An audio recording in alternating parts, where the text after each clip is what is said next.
How's it going, everyone? It's Grizzly from Arctos Gaming, bringing you our Arctos podcast, episode 4. And to start things off, I'm just going to send this over to Dylan. So, Dylan, ladies and gentlemen. All right, so this is going to be one of our podcasts like we usually do. We're going to be talking about games we've been playing this week. These games include Skydrift, Pokemon, Mora, Tales of Vesperia, and Hydrophobia. And to kick things off, I'm going to talk about Skydrift. So I got a few games in the Calypso Humble Bundle. It was one of their weekly bundles, and this was one of the games that came with it. And basically, Skydrift is a arcade plane racing game. Is the best way to describe it. It's actually a really fun game. So basically, you have control of a plane and you just fly around and you pick up upgrades and like you shoot the upgrades. Like one of them is like a missile, so you shoot missiles at people, and there's like boost. So it's your typical like arcade racing game on how it plays. It's overall it's a pretty fun game. I played about I'd say like an hour of it, where I just went through like I guess the story. Like there's no story, but you kind of play through a progression of stages. Um, and in those stages from winning, you can unlock different planes that some planes might just go fast and do like no damage, or some planes might be slow and like do a lot of damage and be able to take a lot of damage. Um, like overall, it's an alright game. Like it's a really fun game, but it gets old very very fast. It's not an arcade racing game, say like Mario Kart, where you can play it for a long time and pick it up days later, or play with your friends. It's kind of like a game you pick up once, play it, have a little bit of fun with it, and then drop it. So, like, typically what an arcade game is you Um, go and you play it, once or twice with, 50 or a dollar. Um, and, like, once you're done, you're kind of done. yeah, I mean, Okay. there, like the playability of it is kind of big because they do have a lot of stages and like a lot of stuff to unlock, but I don't want to say it feels the same because it doesn't, because the all the maps are different and they play different on how you play them. Like some maps are a little bit more open where you're focused on shooting people down to gain the lead, and others are kind of like narrow, so you have to like navigate better than everyone else to gain the lead. So I'm assuming when you shoot someone down, like after that, I guess they like wait, they like run out of health or whatever. hmm Um, they probably will get like a 5-second delay and have to respawn or something like that. Kind of. Actually, it's done very well because in some games when you like racing games, you don't normally die, you just spin out. And Mhm. that's really really annoying because you basically like I don't know, a lot of times it feels like you lose when that happens. Like in Mario Kart, if it's like a tight game and like you get hit with a shell, sometimes it feels like, oh, well, that's it. I'm dead Yeah, for yeah, like yeah. ever. But this one, it's actually not that bad. Like when you die, you you respawn like I don't want to say instantly, but almost instantly. And the way it kind of like negates it is you start out at 0 speed, and it does take you a little bit to get to max speed again. So like killing someone does gain you like the advantage of getting ahead of them, but it doesn't necessarily just put you out of the game when you get killed. So that's one thing I actually did really enjoy about that. Oh, that actually sounds like pretty sweet. Uh huh. I mean, the graphics look amazing. The game looks Yeah, great. it's a great looking game, and like I said, it's all different maps. So like one of them was like a volcano map, so you're actually just flying through like a volcano, and like all Wait, these like magma like caverns and stuff. It's really I'm cool. ass- I'm assuming it plays a lot better with like either like an arcade stick or a controller, right? Actually, I just played it with my keyboard and mouse, and it actually played very well. I mean, Oh, really? it would play, I guess, really well with like an Xbox controller if you hooked up to your computer. But Uh-huh. honestly, I mean, if it feels fine using a keyboard and mouse, it really does. So basically your mouse is like the direction you're moving, and then the AWSD is like your speed, and then A and D is like you can do a knife position. It's like when you're flying, you kind of go sideways, Oh, yeah, yeah, yeah, and that yeah. helps I you know with what you're talking about. turns. And like Q is like switch power ups that you picked up, and E is like because you get boosted in the game for like doing stunts, like flying very low to the ground, or like Mhm. doing a knife position for a long time. And E actually gets rid of your power up and actually exchanges it for a little bit of boost. Oh, okay. Yeah, and so I mean, overall, I mean like the keyboard layout, I mean it works well with the game. It's not, it's not detrimental to the game. All right, right on, right on. Um, So you said you're probably not gonna play it again, though, right? Probably not. Like I said, I mean it's a good game, but it's not a game that I really would want to like pick up and play again. I'm assuming it has multiplayer, correct? Yeah, I believe so. I didn't really play the multiplayer, but I'm Okay. pretty sure it's Well, as multiplayer. long as it's there, you know, I mean, something. it would be fun multiplayer, but like I said, there's so many other arcade game like arcade racing games to play that Yeah, yeah. this one kind of gets lost among them. I mean, it does stand out because it is unique in the way where it's like a plane kind of racing game, which is really cool. But I mean, arcade racing games get lost to the wind very easily. Yeah, yeah, yeah. I mean, overall, I would probably say a 6 out of 10. It's not inherently bad game, but it's just the replayability It's is just like a it, really average game yeah, then. Yeah. it's a very average game. Okay. Yeah, I mean, I enjoyed my time with it, but I won't play it again. Okay. Cool. Cool. All right, so real quick, we finished with that, and now we're gonna move on to the big, huge AAA title release of this week, Of Pokemon. today. Oh yeah, of today. All Yeah, right. Pokemon. So I gotta go. I'll talk about it. So I bought Pokemon Y. Um, and like this is okay. So the one interesting about this is like, where Dylan and I live, there's like it's a university town. So the traffic today would have been like absolutely horrible. Oh So, yeah. being lazy as I am, because I'm extremely lazy, I was like, I really want to pick up Pokemon, but I actually don't want to leave my house. And I was like thinking about it for a long time, and I was like, oh shit! I realized Nintendo does this really cool thing with like games they publish and develop. Is they put it on their eShop, which is their digital downloading service, for day one digital. So you can get it the day it comes out digitally, and they even did it so that it was a midnight release too. So it wasn't sort of like comes out at 12 o'clock Eastern Standard Time, like 12 o'clock in the afternoon or 1 o'clock in the afternoon, rather than it's actually 12 in the morning. So it wasn't really hard to stay up. I'm always up past like 12 sometimes. So I was like, you know what, I'm up. I tried to get on at like 12:03, and the store was absolutely like demolished. Like it would not load. I couldn't charge my credit card or anything like that.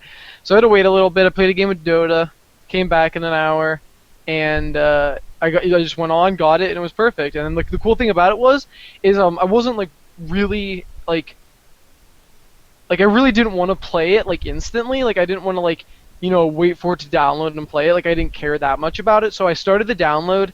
I just like put my Nintendo DS to sleep, put it on the charger, and then when I woke up, like 9 the next morning, well to this morning, I just played it for like an hour. So it was really cool. Like I actually really like that day one digital. This is the first game I've ever bought day one digitally. That's like kind of cool, I guess. Like I've never really bought in a game digitally over. That's not like on Steam. So So like quickly interject real quick. yeah, yeah, The price for the digital and the actual hard copy, is it the same price? yeah, yeah. I think so. It was $40, Did you get all like all the 39.99. benefits like as getting it in the store? Because I know like you got special things like if you got it in the store. Okay, so I was wondering myself. So I heard that if you go to GameStop and get the game and you bring your 3DS or something like that, there's like this wireless thing for your 3DS called Street Passing or whatever, and if you like turn that on, if you go past certain things or whatever, it kind of connects to the internet temporarily there to receive data. And I thought that if you had the game and your 3DS there, and if you like opened it and put it in your 3DS or something, at GameStop you got a Torchic, and I wasn't sure. Like I just thought that's what I thought it was, but it turns out like I like turned it on today and went to like this mystery gift option, which if you don't know what that is, it's in most Pokemon games for the past like 5 years, and it's whenever you go to like a special event area or whatever, or it used to be when they Game Boys and that didn't have internet, that like you could get like certain like collectible items, and so I turned that on today, and I got my Torchic. So I wasn't expecting it. So I think I got everything that normal consumers got when they bought the retail version. Hmm. I'm not sure though. So, All right. but I'm really happy with it. There's one thing that okay, so like this is the first ever Pokemon game that has like really short cutscenes. Like I use that term loosely because it's not like actually a cutscene, but it is a point in time in the game where the camera is directed and you're not in control of anything, and then characters move like in a 3D space. So there were certain situations where my game actually lagged, and it wasn't like a really bad lag, but like every like 5 seconds there would be like a really snappy lag, and then that would be it. And I wasn't sure if that was because my like SD card wasn't fast enough or not, which kind of sucked because like I wasn't sure if my SD card was good enough, or if I'd have to get like one that was faster. So I mean, I'm not sure if my SD card is the case, and if it is, then they should like definitely like tell people who buy like different SD cards for their games, like whether or not what SD cards to buy. So I mean I don't know, maybe that was like in everything, or maybe it was my 3DS, I don't know, but that's just something I noticed that I've never had in like a game like Monster Hunter where it has like a similar graphic intensity or something like that. So I guess I'll talk about the game a little. It's Pokemon, like every other Pokemon, it's pretty great. There's nothing really too special about it. There's like some minor improvements here and there. As for the 3D models, like the 3D itself, like the stereoscopic 3D is nothing special. Like it's just like any other 3DS game. But the 3D models and animations are fantastic. Like they are the reason you play that game. So I chose the Pokemon in the middle here in the media, Fennekin or whatever it's called. I don't actually know what it's called because it evolves so quickly. I think it's Fennec, Uh, isn't it? yeah, and it evolves into a thing called Brazen, or it's like Braixen. I think it's Brazen, makes sense because like Brazen Fire. Anyhow, like so, Ember, when Fennekin uses it, he shoots it out of his mouth, right? So typical Ember moves. But Brazen has like a little stick he puts in his like big poofy tail, and when he uses Ember, he pulls the stick out, and the stick's on fire, and then the stick like shoots a little fireball like a wand. And I thought that was so cool. So like even if you have like two different fire Pokemon that are using the same move, it doesn't necessarily have the same animation. So I thought that was super awesome. Like that's the attention to detail that they put into this game. So I'm assuming that's like the same thing for a lot of moves. Like say I don't know, I think that thing's like Croaky or whatever, uses like Water Gun, and then say like a Psyduck uses Water Gun, it might not actually be the same looking animation for Water Gun. So like the attention to detail in the 3D models are like so perfect. Like they're awesome. Uh, as for like gameplay itself, I mean it's Pokemon. Like it is what it is. So there's nothing special there. Did you get to any? I don't even know exactly what it's called, but I think it's like a horde battle or something like that. Yeah. Okay. So I had no idea. Okay. So to kind of preface this, I'm a Pokemon fan. I've always been. I'm probably like more of a Pokemon fan than anyone like else because like I've actually been playing since Red and Blue and Yellow on like the Game Boy Color, and like I'm not hardcore about it all because I play Pokemon for what it is, and it's just a casual, fun game. I don't like EV or OV. I don't even like train or breed or whatever. So like I play Pokemon for what it is, and I wasn't like too hyped going into this game because like a lot of this stuff seemed a little gimmicky, like Mega Evolutions, and the fact that you could have like 3 starter Pokemon. Like I thought that was all kind of lame because it like strays away from what Pokemon is, and like you're choosing your first companion and like sticking through it. Okay, I'm going on a tangent. I'll go into that in like a second. But anyhow, I didn't pay attention to like a lot of the hype around this game. So when I actually found the first horde battle, I was like, "Whoa! Like, what is this?" I had like 5 Gulpins attacking me at once, and it was like really weird. I don't see the point in it at all. I absolutely, because okay, if you're gonna catch one of the Pokemon, you can just as easily find it like outside of the horde than within the horde, and then it's like the biggest waste of time battling in a horde. You attack, then all 5 of the Pokemon attack, then you attack, and if you kill the one, then all 4 of them attack, and it's just so long to finish a horde battle, so I always run away from them, because they're actually just like not worth my time. Um, was something that's really cool I actually liked. So of course I chose the girl character, and it doesn't matter, but like what character you choose.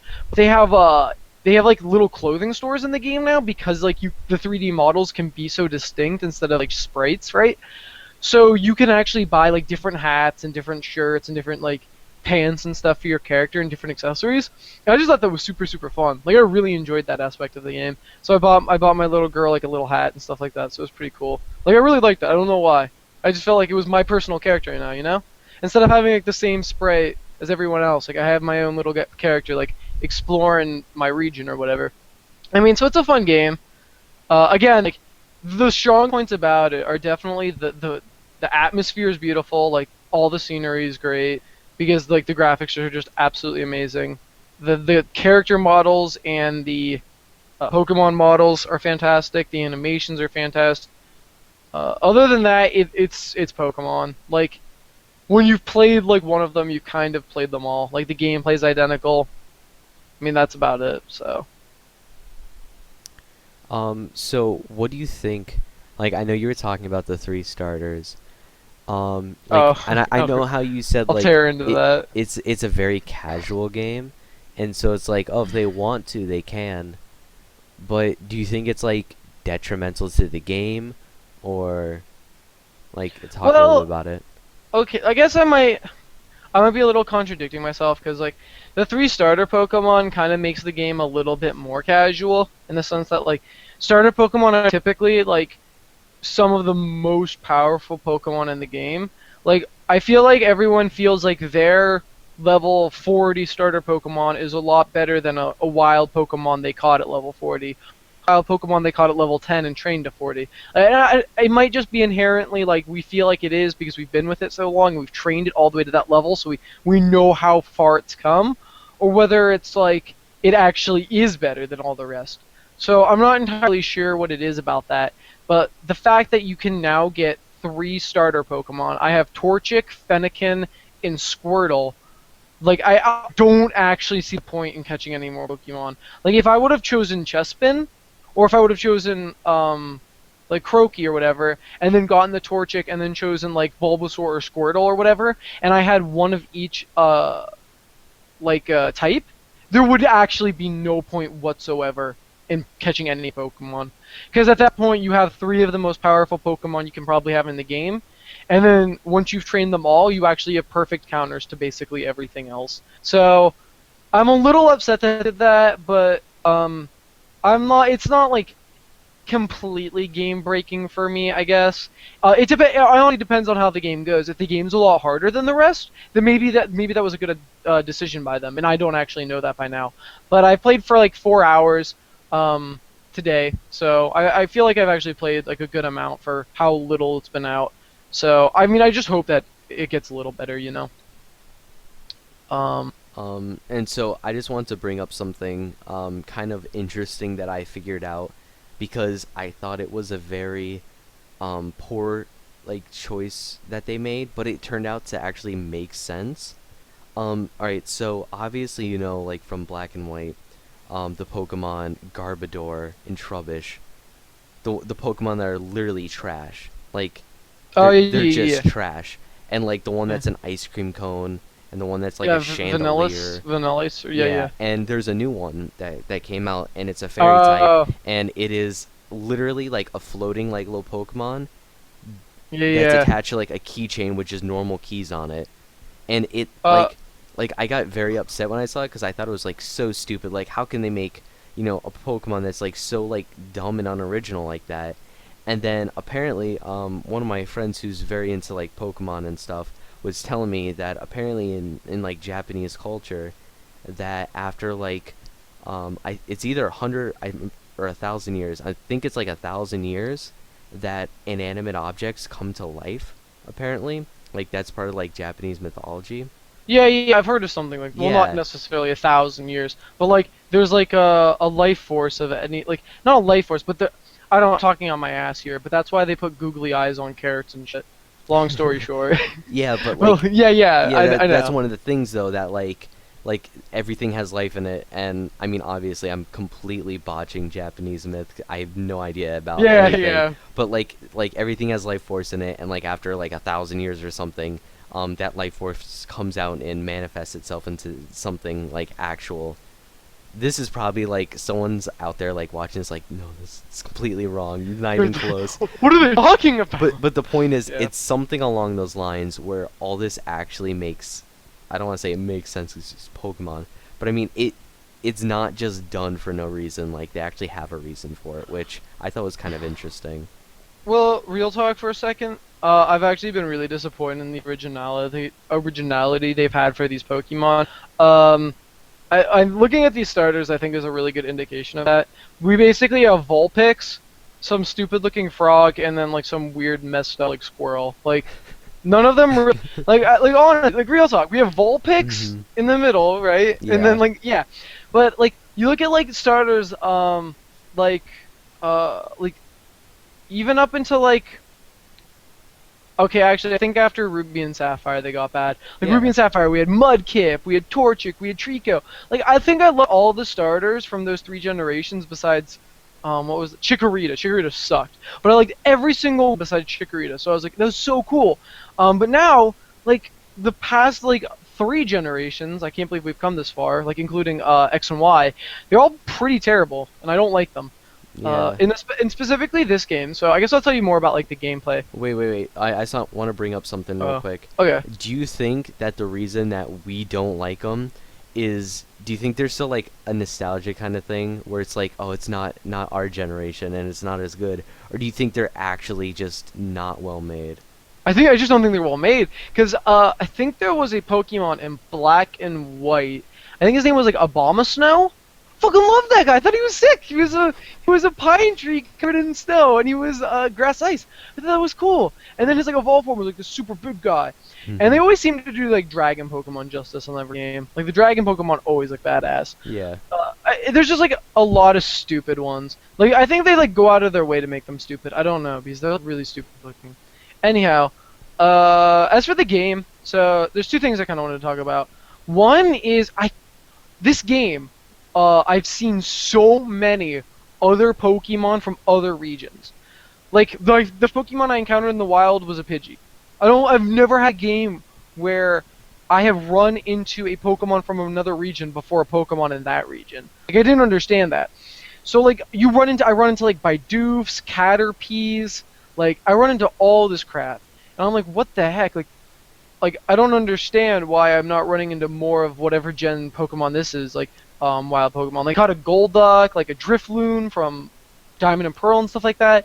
Like I feel like I don't know. I haven't looked at the list of Pokemon at all. So like as I'm saying, I'm really Hmm. casual about Pokemon. So I don't know how many they added. I know like in Diamond and Pearl they added like not a large amount compared to normal. Hmm. Like I know like Gold and Silver was like they doubled it, and then Diamond and Pearl and stuff was like not. It was only like a couple like 80 or so. I don't know. I don't. Okay, I don't know anything about And like actually, hardcore I can Pokemon. actually like explain why they did that. I think it's actually to do with two separate situations. Well, the main is that I think that like because they started with this like new 3D thing, that they wanted to not do a completely new thing. Like they still wanted to go back to the older stuff and do a little bit of that, if that like makes any sense at all. What else like they had is they didn't have.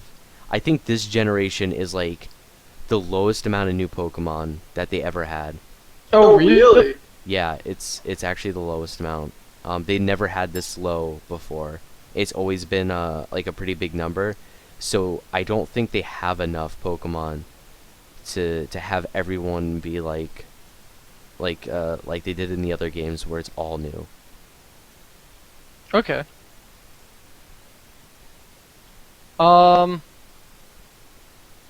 that explains a bit then. Mhm. Okay. So yeah. So that's like the one thing I wanted to talk about is like the lack of like Pokemon from the new region. And then the other thing I want to talk about that they fixed, I thought it was cool. It was kind of weird. So when I first started the game up, the 3DS has an analog stick, and this is the first handheld that Nintendo made that has an analog stick, right? So naturally, I start using it, and you walk in a grid in a 3D game. You walk in a grid, like the traditional Pokemon game. So it was really, really weird. So your character walks in a grid in a 3D Mhm. world. So, like, that caught me off guard. But the second thing that caught me off guard is you can walk diagonally on the grid, which like really blew my mind because I didn't understand that. So this entire time I was getting really upset because I had to use the D-pad the entire time. And then I think like before you beat the first gym leader, you get rollerblades instead of a bike in this game. So that's really cool. So you get rollerblades, and then whenever you use the analog stick, you can use the rollerblades. So like the rollerblades are exempt from the grid rule. So you can now walk all over the place with your rollerblades on, but when you're walking, you walk in a grid. It's really weird. I kind of like it now that I understand it, but I don't really know. So it's like really weird. So there's no bike in the game. It's just No, rollerblades. yeah, but you have rollerblades, which are really really fast, and Mhm. you use them like just like when you use the analog stick, you just like use them, you get on them. But when you use the D-pad, you walk in a grid, but you can still run, like you have running shoes on from the start. So it's like it's weird. It fixed itself like pretty quickly. Like I was like, what the hell? But it's good. Also, Is it- the way the game starts. Hold on, the way the game starts is by far the best way a Pokemon game can start. All right, everyone, fucking take a seat. You're gonna fucking get talked to right now. Every fucking Pokemon game starts off. You get out of your fucking moving van, alright? I'm getting angry. I'm just like I hate restarting Pokemon games because of this, right?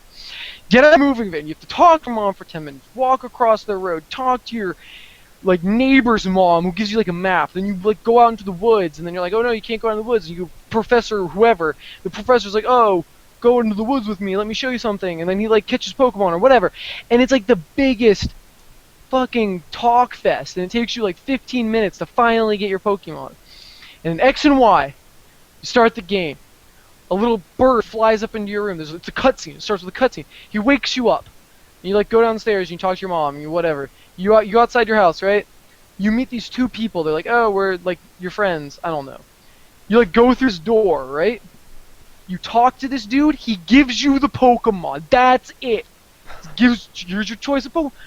You're already like on your way. You're on like Route 1. You don't need to go back to your town anymore. You're good to go. And actually, I think maybe you do have to tell my mom. No, I don't think so.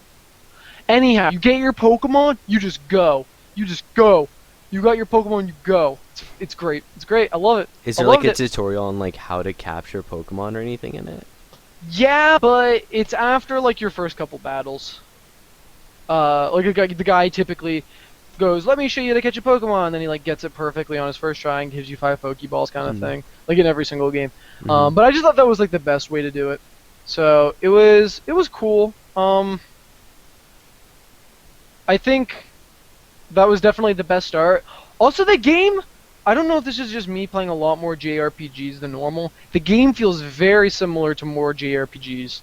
Like, it feels more JRPG. Like, I don't know if it's because it's 3D now or what, but like, it just feels like I'm actually playing a JRPG. I don't know. Like I don't think anyone who's ever played like the older Final Fantasy games that were like 2D, when they played a Pokemon game, was like, oh, this feels like Final Fantasy. But like now to me, I was like, oh, this actually feels kind of like, I don't know, like a JRPG. I mean, it's still Pokemon, so it's not a JR. Well, I mean, technically it is a JRPG, but whatever. Mhm. So, but yeah, do I recommend the game? Of course. But like, honestly, like real talk, I mean, everyone already knows this who's played Pokemon. Heart Gold or Gold and Silver, best Pokemon games still. Like this game was good. I give it a 9 because it's Pokemon. Like you can still, even if you don't even like it, like how I like when I played Black and White 2, or not Black and White 2, Black and White, I didn't even like the game. Like it's pretty mediocre, but I still put like 35 hours in it. Like, so like I mean, if you're like on the fence of getting this game and you have a 3DS, I'd say just buy it, because you'll still like, if you're still like a fan of Pokemon, you'll still put like 30 hours into the game. So it's definitely worth your money. Mhm. And like just to see the animations alone, I swear, dude, these animations and character models, they're amazing. They got that Nintendo polish on them, man. They look great. So And one point that I want to bring up before we stop this segment is so next on the remake kind of list is Ruby and Sapphire. How Oh, would you? really? No, I think it's next on like the list. Like if you're going in if you're going in order. So True. how would you like to see a 3D Ruby and Sapphire like using this engine, like a remake So of it? okay, so I'm gonna get like all weird about this now, but like in my opinion, Super Nintendo graphics, like that 16-bit graphic style, is like will always be beautiful to me because like that's like that was like the time when we had like good processing for like good enough for like anything on screen. We had like a beautiful color palette. We had just enough pixels to make things look detailed and beautiful. And that's when like I mean like the handhelds are always like a console or two behind in terms of graphics. So that's when we had like Super Nintendo graphics on the Game Boy Advance. And I'm still such a fan of those graphics. Like those graphics still look amazing to me because it's such like a good art style choice. So would I like to see it in 3D? Yes. I actually probably won't buy it though, but I think it would be good for people who haven't played Ruby and Sapphire because that's one of the better games in my Would opinion. you Like rather that was see the it 3D or would you rather just see a 2D remake of it, kind of like Diamond and Pearl, like Heart Gold and Soul Silver? I mean, oh I yeah. meant to say Heart Gold and Soul Silver. Sorry. Yeah, no, that makes sense. I would say 3D because in my opinion, like that was the last good Pokemon game they made. Well, Ruby and Sapphire, or original game, I should say. Like Mm-hmm. Heart Gold and Soul Silver are fantastic and stuff. But I think it would be good to see all that stuff in 3D again. Like get more people to kind of notice it, like who haven't played it before, because obviously it's if you don't want to emulate games, they're basically impossible to get. Mm-hmm. So I think, and also the thing I love about the eShop is, I guess going into that, is Nintendo has this notoriousness of making really good games that last forever, and the problem is they're obviously not produced forever. So when you go, okay, I want to buy a copy of Pokemon Gold version, right? And you look all around and you're finding them for like a cartridge, an old cartridge for like I don't know how much they go for, but say like $50, right? That was more than it was when the game came out. But now that they have them on eShop, you never have to worry about not being able to buy a Pokemon game again. And I think I love that because like Fire Emblem's a good example. If you look up any Fire Emblem game right now, they're worth so much. They're worth like $80. And Fire Emblem's Awakening is on the eShop, and that game will always be like $35, and you'll always be able to get access to it as long as you have that system. So I think it's super awesome, and I'm so glad that they have the eShop now for that. So definitely, like I think like not necessarily just like Pokemon like a remake of Sapphire and Ruby, but like I think it would be good if they made more games for the eShop in that regard. And Mm-hmm. I'm happy that now everyone will be able to. So um Um, yeah, do I guess that Do you think with the yeah. eShop they're gonna put games on there, and maybe put a little bit more polish on them than the original, or do you think they're just gonna slap like the straight digital copy there? Well, they already have. I think the way it goes is the 3DS eShop has access to the virtual consoles of the NES and the Game Boy Color, and I think Game Boy Advance, Mm-hmm. and those are all just straight ports. Just straight So, ports. So I yeah, would assume they would keep doing that with any other game. yeah. Okay. I think the Wii U has a Nintendo 6 or the Wii has the Nintendo 64, and the Wii U I think has all like every single one. Um, but like the only problem I have with like the kind of like the retro adding of them is they like only add specific titles. Like they haven't added any Pokemon titles, and they obviously have Pokemon games on the Game Boy Color and Game Boy and stuff. Mm-hmm. So that kind of sucks, and I don't know if they ever will. Like I don't know what the decision is behind that, but since they're adding them now, like starting with X and Y, I think that's all we can really ask for is from now on there'll sort of be a digital print of it everywhere, and they'll probably continue that. Like I imagine with the like whatever the next DS is, they'll probably be backwards compatible with 3DS titles, and hopefully, and if they are, then maybe that the eShop items will transfer over. So that would be really awesome. So even if you upgrade You'll always have access to those games, and that's another reason I love Nintendo. Is the backwards compatibility is so awesome. Like the fact that my 3DS can play DS games, my Nintendo DS can play Game Boy games, my Wii can play. Uh, Wait, did I say GameCube? Yeah, I might have screwed that up. Anyhow, the Wii U long plays story GameCube. short, long story short, I love the backwards compatible Nintendo, and I love the direction they're going in for digital games. I think they're like ahead of everyone on this, and I'm like really happy about that. And also, if any other company, I mean that wants to make a handheld, day one digital on a handheld, I will buy digital on a handheld for convenience. Because I'm not worried about convenience when I'm sitting in my house with all my games next to me, but like the fact that I can have Monster Hunter 3 in my Nintendo DS, and then just like get off of that and then play Pokemon without having to switch a game or even bring another game with me. That's awesome, and I really like it, and I approve. So yeah, Pokemon, I give it a 8.5 or a 9 out of 10 because it's good, but it's not a very good version of Pokemon. So, yay! All right, and so we move that big AAA title to kind of a smaller game, but it definitely has a cult following to it. I heard it has actually a really big following to it. And it's again from the same bundle that I got. It is Sign Mora. Sign Mora! And alright, so I really like this game. It is kind of the side-scrolling, kind of arcade like shooter. It's your basic game. I mean, I'm sure you played it in like on an arcade cabinet at some point in your life, where you're just like this little plane and you're flying around and you like fight other planes, and then you pick up power-ups and you get better weapons. You get like a spread gun, and like things come from the side of the screen to shoot you, and you fight bosses. I mean, as far as gameplay goes, it doesn't really show anything different from what you could get in like an 80s arcade game, except the graphics. It's very Those graphics look good. yeah, it's really good graphics. And so the way it is, it's obviously it's like a 2D plane that you're like, well, sorry, no pun intended, but 2D plane that you're on. But Alright, but like the world around you and the way you move through it, because it kind of auto moves you. Like obviously you can move the plane, but the background auto moves. But it auto you're moves. constantly moving to the right, correct? Yeah, but sometimes Yeah. it like curves a little bit. So like Yeah. sometimes there's stuff in the background that you can't shoot, but once like the screen decides to like, curve a little bit to the right, then you could finally shoot it. Like the game just looks amazing. So obviously from the media center, like you can see, that's basically how the game looks. I believe you're like fighting a boss right there, and that's kind of how the boss battles are. They shoot like weapons kind of in like different spreads where you have to dodge them and keep shooting at them.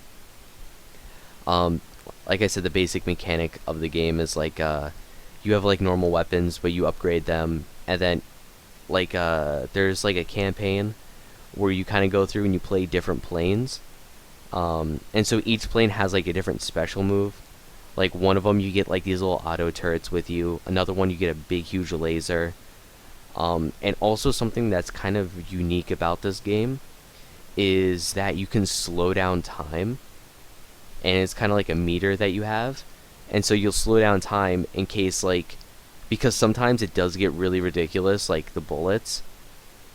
Like the spread of them where it seems impossible to dodge. But you can just slow down time and kind of move around them. But they'll drain your meter, so you gotta kind of do it as fast as you can. So that's a really cool aspect that they added, or not. So added. it's like Beautiful Joe. Uh, Have you played that game? yeah. It's kind of Yeah. like that. Yeah. It's like that where it has the meter. Yeah. It actually is exactly like that. That's a really good way to describe it. But yeah, and so that's something that you wouldn't get in that old like 80s arcade game. That's really like a really fun mechanic. It like the campaign isn't really engaging, but you can't expect it to be because it's supposed to be played kind of like arcade style. Yeah. I do like the health system in the game, and I do hate it at the same time, because the way it works is, well, I've never taken enough damage to see how it truly works, but every time you get hit, you lose 2 of your weapon upgrades. they just fly out of you. You can go pick them up again, but they fly out of you. Oh, And that kind of sucks. yeah, so I don't know exactly how you die. So it might be like if you have no upgrades, you take like actual damage. But I mean, it's really annoying to like lose your upgrades. I'd rather just lose health than lose my upgrades, because once you start losing upgrades, then you can't do damage and then you die anyway. So, but I mean, it's a fun game. Again, it's another arcade game that I'll pick up and I'll play it for a little bit, and then I mean, I'll probably go back to this game just because it does have replayability to it. But I mean, it wasn't super impressive game. Like yeah, it was pretty good, but not super impressive, which I know is kind of sad because I really want to like this because, like I said, it has like a cult following to it. Like people really love this game. Um, Yeah. Well, yeah. hold on. This game was also released on Ouya, I know. Mhm. Of course, like a more nerfed version of these graphics because I don't think the Tegra 3. Well, it's no, it still looks good. But the Tegra 3 obviously can't like handle something that's like really intense. But like I know that this game is kind of liked by a lot of people. Yeah. Like And so. like I said, I'm not saying it's a bad game. It's actually a really good game. I probably like cause I'm very particular about my arcade style games. Hmm.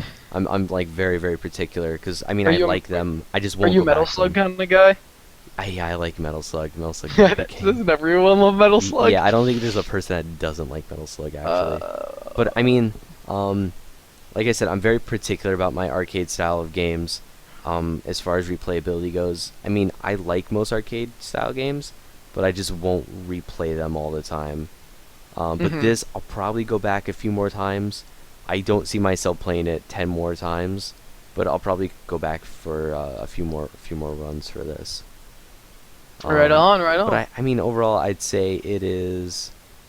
I'd say an 8, like a 7 out of 10. I And mean, yeah, no, seven. it's a nice above average game.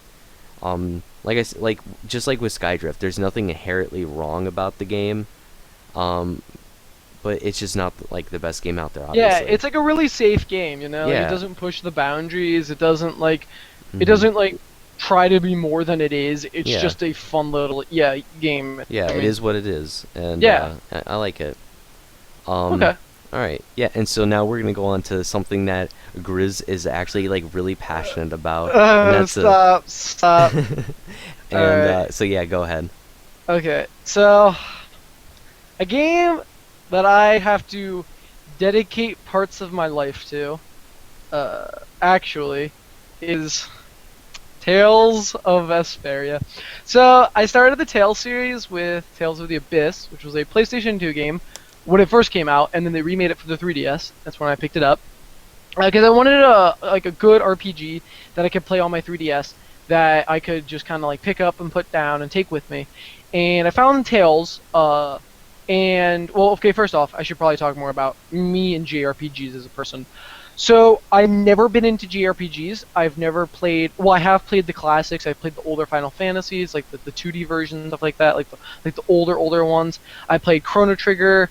I played all those games, and I've never actually been captivated by any of them. Like I've never seen myself playing more and more of them. I'm just like, these games, like I just can't get into them. Like the characters weren't good enough, or the story wasn't that unique, or the gameplay wasn't that engaging, and I just never played JRPGs. And I see myself as a gamer who tries every game, and I try to see the good in every game, and I literally do love every genre.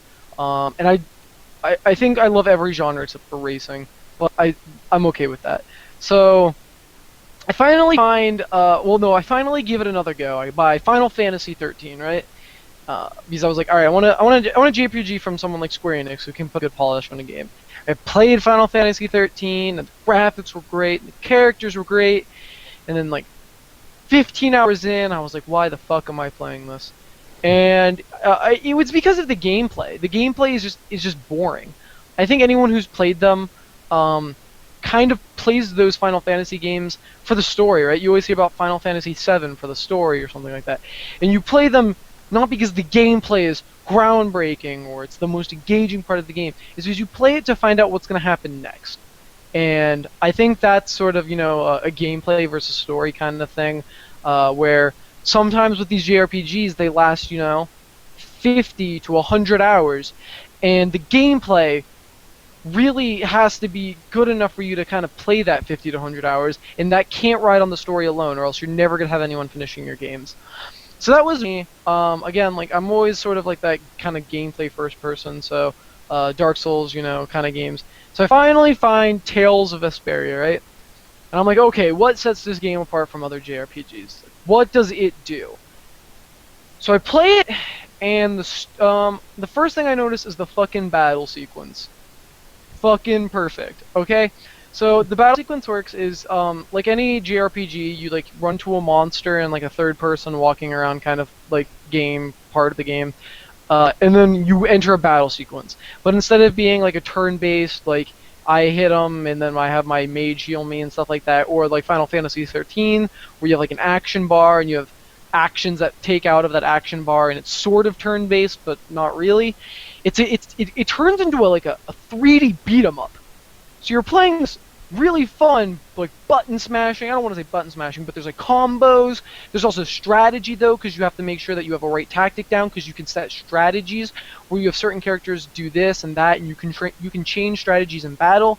So you can change to like from offensive to defensive, where your characters will defend more and they'll heal more instead of like use more damaging spells. And you have like combos and stuff like that, and it's a fun gameplay. Like, you actually have fun in the battle. And I was like, wow, I'm actually enjoying the gameplay of a JRPG. And on top of that, the stories and the characters are great, and I love that. So you have this great story, or pretty good story, with really good character development and like pretty good gameplay, and it just makes for a really fun JRPG. So I started with Tales of the Abyss, sorry, and I think that's a classic of like, if you talk to anyone who's like ever played a Tales game, they've always played that one, and that one's really really fun. I think Namco Bandai makes these games, and they put like, I think these things are high budget, because if you look at any of the voice actors, they're all voice actors that have worked on other games, other animes. The game takes a very anime approach to this stuff because it's Japanese and it's RPG, so. Like, you have like similar characters, like I'm like, oh, I noticed that character from that anime, or that person was the lead voice actor in that anime. So like, all of people, like you like these, like, you have these good voices. The character development in these games are awesome. Every character has a story, every character has opinions, every character has personality. It's fantastic. So I'm playing Tales of Vesperia right now, and I think I'm only like 4 or 5 hours in, but it's still fantastic. I mean, it's a Tales game. I'm really pleased with it. Tales of Vesperia came out a long time ago. It was like it came out in some of the first years of the Xbox 360. So I sort of jumped on it a little late, but I'm still really happy I bought it. It's a really, really fun game, and I'm really enjoying it. And plus, I can't leave out, plus, the main character's voice actor is Troy Baker, so you can't get it better than that. You can't. So it's awesome. I'd recommend anyone who has any console, because they constantly change what consoles or systems or companies they release these games on. So like, Tales of the Abyss came out for the 3DS, Tales of Vesperia was the 360 game, and then Tales of Xillia came out for the PlayStation 3 very, very recently. I think a month and a half ago or something like that. So that game looks awesome. I wish I had a PS3 so I could play it, because I'd be all over that game, and that game looks so, so good. So yeah, I'm playing Tales of Vesperia right now, and I'm loving every second of it. So it's good. Alright, so I just had a quick question, because Yeah. I've never played any of these games before. Can you, like, I still don't understand the combat system. Can you, like, Okay. explain it again? Yeah. So what happens is like any JRPG, right? There's like a little you're like on a map, right? And you're walking around, and then like a monster attacks you, right? And that enters the battle sequence with that monster. So what it essentially does is it takes you to like a little zone. So if you look at the media center, like, just imagine there's like kind of like a big around them, like an invisible ring, right? And you have your 4 characters in the bottom, and usually there's like 8 or 7, no, like 7 characters in the game, or 8, I don't know. So you can choose, you can customize your team, depending on who you want out. So if you want like 2 healers and 2 berserkers, or like 2 melee characters, or you want like I don't know. So you can just make your team, and then what happens is, so you like start off on one side, and the other creatures start on the other, and it's not turn-based or anything. It literally turns into like a beat 'em up. So you control your character with left stick. You go forward. B is like you swing your sword, and then like A is your magic ability. But then if you like swing your sword and then you hit A up, you'll use like some magic combo where you'll like unleash more damage and stuff like that. So if we had like a gameplay trailer, you would understand what I'm talking about. So it's all real time. It's like a real time beat 'em up kind of game.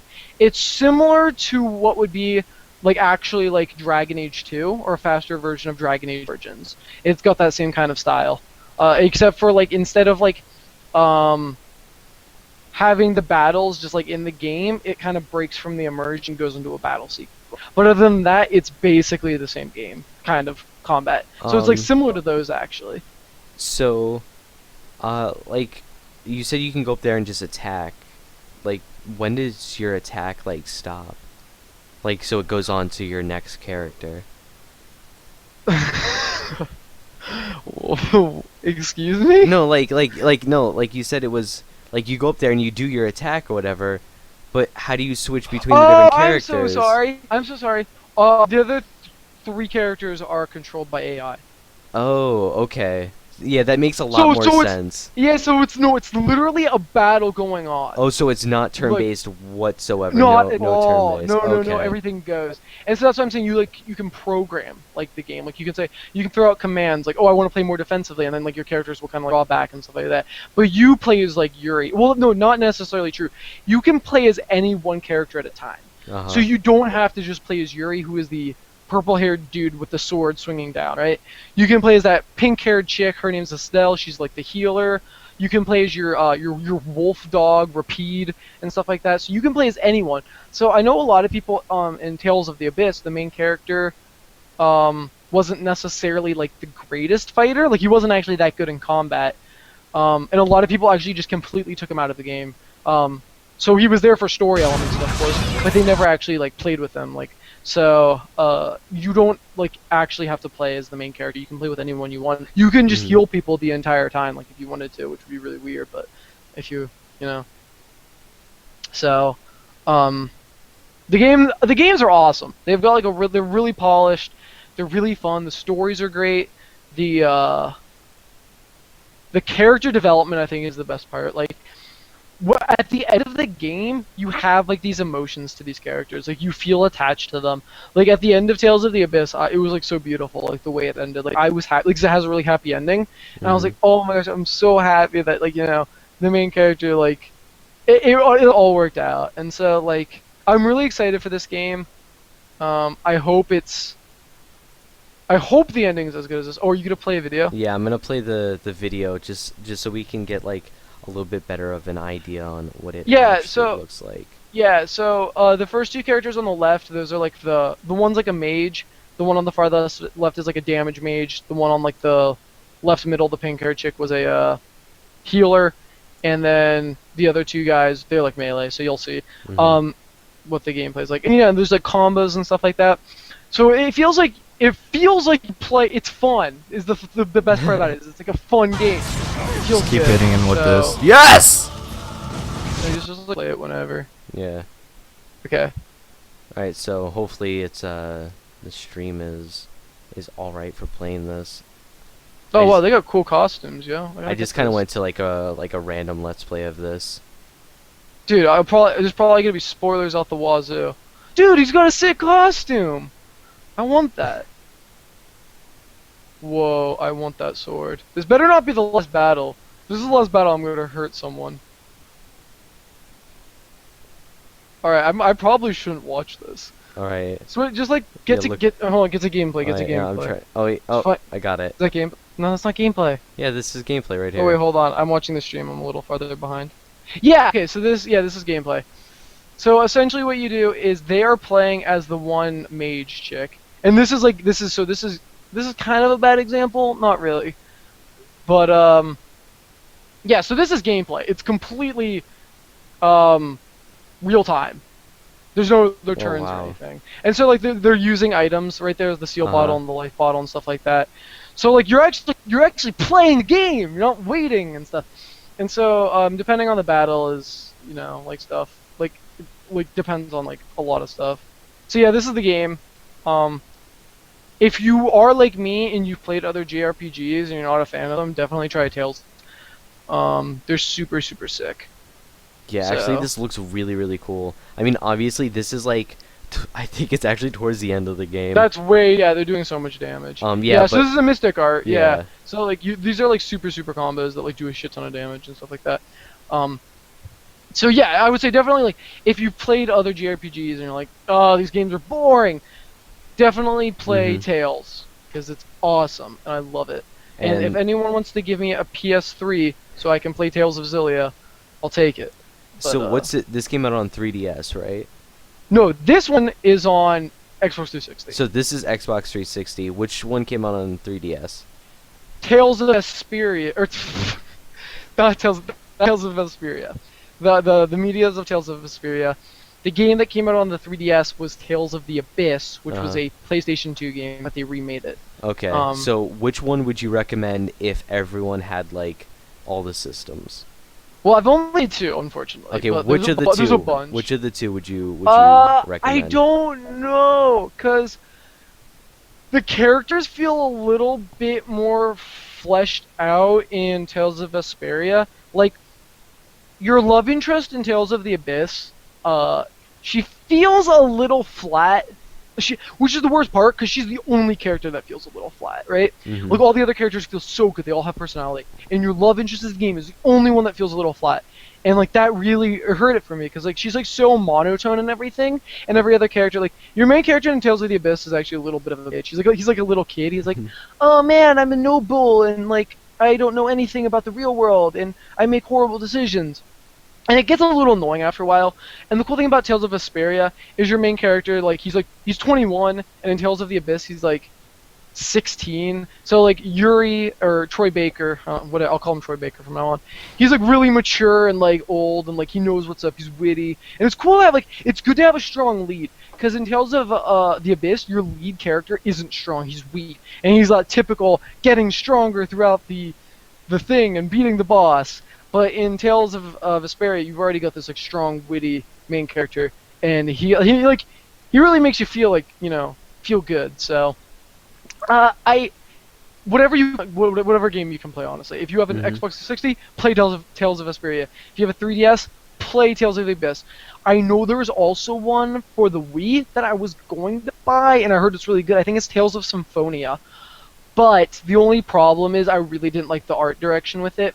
So you can see like in the screenshot, characters look like typical like anime characters, right? They look like typical normal human anime characters. And in Tales of Symphonia, they're like chibi characters, like they're really short and disproportional and stuff like that. And like they Oh. go for like this super over the top cartoonish style. And I heard those games are great. Like there's nothing wrong with them. I heard everyone loves Tales of Symphonia. Like I hear anyone who's a fan of Tales games loves all of them. So like I wouldn't like knock it, but like definitely like just like know what you're getting into. So um but also, if you have a PlayStation 3, or like anyone who's watching this who's interested at all, go watch the Tales of Xillia trailer and tell me that's not the most badass thing you've ever seen. Like it looks so good. Like I really want a PS3 just for Tales of Xillia and Metal Gear Solid 4. And also, one other thing, these games. So Namco Bandai, like I guess like has they're a huge company and everything like that, and they own Sunrise, which is an anime making company, who made like Gundam and Code Geass and stuff like that. And I guess they have the ability to hire people who are really good at just drawing regular anime. And so Tales of the Abyss has its own anime, and a lot of the Tales games, if they're like pretty successful, they'll get their own anime afterwards. So if you don't have the time to play the games, or you don't want to play the game, maybe you don't like the gameplay, or for whatever reason, you can actually go online and watch Tales of the Abyss. Like you can go watch it's like 26 episodes, like a normal anime or whatever, and you can just go watch it and enjoy the story and enjoy the characters and stuff like that. So like I think that's something super super cool that they do. So like if you don't really want to play the game or you don't have the time, you can always watch it. And then plus, since they already have this kind of idea of they're going to make the anime, they include a lot of the cutscenes in the game as anime. So in Tales of Vesperia, there's this cool scene where the one healer does some cool healing move on like this giant structure, and like it went into like a drawn anime style that looked really really nice and looked really good, and it's just super cool to see that. Like, it feels so high production, and it really looks good. So,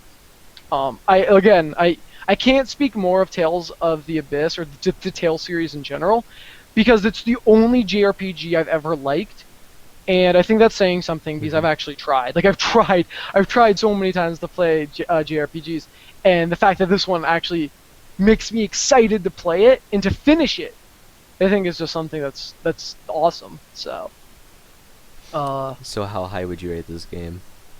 I'm it's gotten a bad point in my life. I don't have the free time. I've been playing so many other games, so I'm not as far into Tales of Vesperia as I'd like.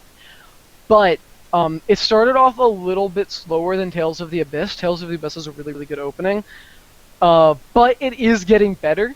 Like, I'm actually really liking where it's going, and I'm more excited to play it. So as of right now, I give it like a 9 out of 10. Honestly, um, I haven't found anything too inherently wrong with it yet. Like, over time, like, maybe one main character will be really annoying, and like, since there's so much interaction with these characters, if a character feels bad, it gets bad. Like, it gets bad fast. So, I really hope all the characters are really good. So far, I love them all. Like, they all feel good. They all have their different personalities. Um, and I hope it's a good game. So I'll give it like a 9 out of 10 so far. But yeah, like, take that as it is because I haven't played a lot of it. Okay, cool. And so with that, we're gonna move on to our final topic, which is the last game that I played, which is Hydrophobia. And before I talk about this game, I want to talk about something that I know myself and I'm sure a lot of other gamers had like a really big problem with. In general, not this game, but just in general. Um, and so the big problem I want to talk about is like I feel jaded when I play certain games.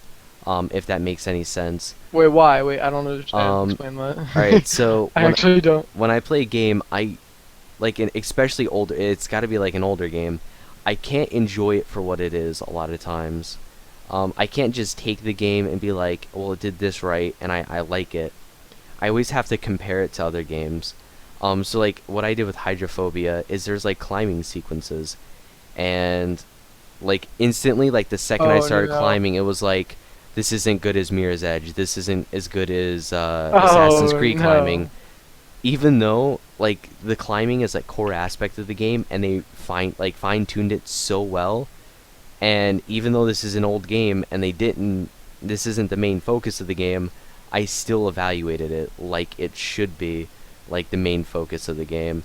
And unfortunately, I have a really big problem with that, and I like it affects how I view certain games. Like, I'm a big fan of the Elder Scrolls series, and so I mean, obviously, I played Oblivion. I loved Oblivion, and then Skyrim came out, and I loved Skyrim, and I wanted to play Morrowind really bad because I heard the story was great. I heard it was a better game than Skyrim was and stuff. I heard it was just amazing, and I tried playing it, and I just couldn't play it. Like to me, it was unplayable just because it didn't look as good. Um, like you couldn't fast travel. No, I know what you mean. You have Yeah, to play those games first, yeah, so yeah, that way when you go back, you know what to expect. Yeah. yeah. And so I mean, even though it might have been like an excellent story, and it might have actually been a better game than Skyrim, I don't know, because I feel like playing like some of these newer games kind of jaded me a little bit into how I view other games, and so a lot of times I can't play older games, or and just like kind of accept them for what they were at the time. Um, but yeah, and like another thing that, like I guess another game that really gave me this problem is, I mean, not for everyone because this game is actually a really hard game to get into. Have obviously you heard of the game Baldur's Gate, right? Wait, hold on 1 second. I really botched my camera up, and I'll probably never be able to get it back. All right, We're gonna have to go dark for the rest of this one, boys. all I'm right. So sorry. yeah, Grizzly's he's gonna still be here, but he's just gonna be Yeah, my just his my voice. voice. Um, I really messed up. Sorry, but yeah, Baldur's Gate. Yeah, yeah, so I've seen that game before, and it looks like a more RPG heavy like version of Diablo 2. Ye- That's what it always looked no, like for I me. mean it looks like that, but Okay, it's not I at know. all. What I'm gonna, all Yeah, right, yeah, so this is how I'm gonna explain visually. it. Yeah, yeah.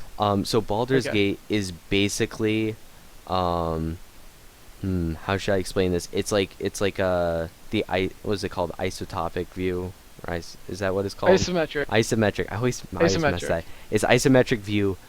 It's an older game. So you kind of click everywhere, and like your actions are like you click to do like an attack, and if you want to do a spell, you activate the spell, then click to activate it. Inventory is a lot like Diablo, but the game is actually based on like the original Dungeons and Dragons, and basically it's kind of like a video game version of it is the best way I can describe it. So like all the roles and stuff that are made in like the actual like board game are made in this game. So it's like a super intensive RPG. It's a really hard game. Like once a companion dies, they're dead forever. Um, Oh, like okay, yeah, yeah, it's yeah, I it's know a very games intense that are game, brutal. and it's really good, and it's actually considered like the forefather to Dragon Age, because Dragon Age behind the scenes kind of plays out the same way as it. um but yeah, it's basically like the forefather to Dragon Age, and it's a really good game if you take it for what it is. But it's such an old game that it just feels so slow. It does. It feels really slow, and like I feel like if I played like if I was a lot older, I guess, and when it came out, I would just be loving the game, like playing it 24/7. Uh-huh. Yeah, But yeah. because I expect too much, I have a harder time enjoying a game like that. That was me with Diablo 2. Yeah. Everyone was like, "Oh, Diablo 2, the game of my childhood," right? Go back to play it, right? Like last year for like the first time, and I thought it was horrible. I didn't like it. Uh-huh. It felt so dated. Like I'd rather play Brood War than that game, and that's saying something because I'm not really a fan of Brood War. So, Um yeah, I know what you mean though. and so I guess going into this, like talk about hydrophobia, I'm really gonna try to identify like that kind of stuff and try to stray away from like a jaded point of view for this game and actually talk about it for what it is. So hydrophobia, basically it came out on Xbox Live Arcade, correct? Like that's where Yeah, it first like a showed up. long time Yeah, ago. it's Yeah, I'm pretty it's like sure. it was like one of the first Xbox Live Arcade games. It's pretty old. Um, and I picked it up in a build a bundle, actually, and this was one of the bonus games in it, and it's a really good game. I haven't gotten like super far into it, so I mean obviously you can see she's like using some kind of water spell. I didn't even get to that yet. Um, but like so far it's a really good game, and here's like a screenshot of it. And I mean even though it's an old game, it looks really good. Like the water, just it actually looks very good. And I mean it's a game based around like water physics, like water, so the water physics is obviously expected to be good, but it is Yeah, yeah. actually done very well. It feels like real water. Isn't it all about not drowning constantly? Yeah, because it's like the place you're in is a ship, and it's like tight quarters, and it's always like flooding because there's terrorists trying to take over. Oh And wait, you're on a ship. yeah, you're on a ship. Oh, I always figured you were like in like Rapture, chilling down there with like Andrew Ryan. No, you're in a like a ship. Okay. I think it's like an underwater vessel. I'm not really sure. Like I said, I didn't get too into it. Basically, you're an engineer, and yeah, you're going around, you're killing these terrorists, and you're trying to get to the next place by solving like a puzzle. But every like sometimes there'll be an explosion by the terrorists, and the place will start to flood, and so you gotta like swim really fast to get out of there. And a lot of times you barely make it out, and it's kind of terrifying in a way when you're swimming up a elevator shaft and you have like barely any breath, and you're getting so close, and you can feel like your character's struggling, and like the sound is dimming, and you can hear your heartbeat, and like your character's struggling for air, and you like make it up there when you have like this little tiny bit of like air left. It's actually a really good feeling. Like it gets your adrenaline pumping, and it's really well done, the game. Like I was talking about before, the climbing. There's a lot of climbing Yeah. aspects that I mean like even there's like a swimming aspect to it, obviously, because it's in water. But a Yeah, lot of yeah, it I hope so. is you're either swimming to try to get out of the water, or you're like climbing to try to get like away from the water faster, so you don't have to swim and worry about being drowned. Um, but yeah, I mean it's a good game. I like it. I think it's really interesting. Um, I I like it. I think it's very unique. I don't think a game has been made like this. With such a interesting concept. Um, I mean, it borderlines a horror game, just because of the water, Yeah, and like yeah. almost drowning, and I really enjoyed it. I definitely pick it up more and play it. Um, and so I mean, overall, I would probably give this game a pretty solid like 7.58. I mean, it's a very solid game. Um, and you got to remember that it's a little tiny bit dated just because it's such an old Xbox Live Arcade game, which is really saying something that if you can enjoy it this much, and it's like and it looks this well for being that old. I mean, that's really saying something. And I mean, it's not in the Build a Bundle anymore, unfortunately, because it ran out. But I would definitely recommend this if you can pick it up, like if it's on sale or anything, or even if it's cheap. I'm sure it's not that much money. If you go to like good old games or something. But yeah, definitely recommend this game. It's good. It's good for what it is. Cool. That sounds good. Do you have any questions, or do you wanna wrap this up? Um, I know what you're talking. I'm worried though because so I beat Tomb Raider, fantastic game. Mm-hmm. Everyone go buy it. The ending was perfect. Anything I could have asked for. And like the climbing and acrobatics are so fucking great in that game. I'm worried about playing any other game now because that Yeah. game like for being a 3D game, it played so perfectly. Like it had such good controls. So Mm-hmm. it's like yeah, it's like one of those things. Like maybe if I played this game and I was like, oh, this is nothing like Tomb Raider, and I'd get like Yeah. really sad or something. But I don't know. I'll try not to dig into games Yeah, so badly. that's what I'm trying to do, is trying to give games like an equal opportunity and just like accept them kind of for what they are, Yeah, and what time they came out. equal opportunity providers or employers or whatever we are. All right, cool. So do you have anything else to talk about? No, just thanks for watching. Obviously, this is a weekly podcast, so we will be making another one probably next Saturday around the same time if you want to tune in live. I will have the link in the YouTube description if you're watching this from the archives. We usually start the stream right around like 8:30, 9 o'clock. Emphasis on 10 o'clock. Yeah, like tonight it started pretty late. We had some issues with the video. We couldn't get it going. But yeah, around like 9 o'clock or so. It's not very strict, but somewhere around 9 we'll start. If you want to jump in, talk and chat, feel free. We usually have chat open, so we'll respond to any of that. So yeah, I'm Beal the Seal. Grizzy, wanna close this out? Anything else you wanna say? Thanks for watching, everyone, and thanks for watching if you're an archives viewer. Sorry about the webcam. Botched that one pretty hard. Uh, other than that, yeah. Thanks for watching. Um, get ready for more content in the future. We'll try to stay pretty regular, but we both sometimes have busy schedules. Like I have a pretty busy week this week, so I'll try to have a video up towards the end of the week, something new, something about an indie game or something like that. So look forward to that. But yeah, other than that, yeah, thanks for watching, everyone, and this was the Arctos podcast. So see ya. Bye.